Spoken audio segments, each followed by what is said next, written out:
High friends, welcome back to my channel Mantu's creation.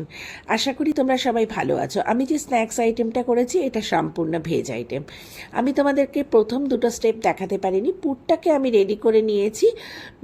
তার মধ্যে রয়েছে বাঁধাকপি, ক্যাপসিকাম, গাজর এবং আমি একটুখানি কালো জিরের সম্বার দিয়ে এই তিনটে সবজিকে কড়াইয়ের মধ্যে রিফাইন তেলে দিয়ে দিয়েছি। তার সাথে দিয়েছি চাট মশলা, নুন, সয়া সস, টমেটো সস আর চিলি সস। এই দিয়ে আমি পুরটাকে রেডি করে নিয়েছি। আর ময়দাটাকে আমি মেখে নিয়েছি রিফাইন তেল, একটু চিনি, একটু নুন, চাট মশলা এবং জোয়ান হাতে ক্রাশ করে দিয়েছি, কালো জিরে দিয়েছি, চিলি ফ্লেক্স দিয়েছি। আচ্ছা বন্ধুরা, তোমরা কে কোথা থেকে দেখছো আমাকে কিন্তু অবশ্যই জানিও। আমার রেসিপিগুলো এবং সব ভিডিওগুলোকে কেমন লাগছে সেটাও বলো। ভালো মন্দ মিলিয়েই আমাকে কিন্তু জানিও। অবশ্যই সাপোর্ট করো, তোমাদের সাপোর্ট আমাকে এগিয়ে নিয়ে যেতে সাহায্য করবে। আর আমার চ্যানেলটাকে সাবস্ক্রাইব করো। যদি আমার ফেসবুক থেকে দেখো তাহলে আমার ফেসবুকের পেজটাকে অবশ্যই ফলো করো।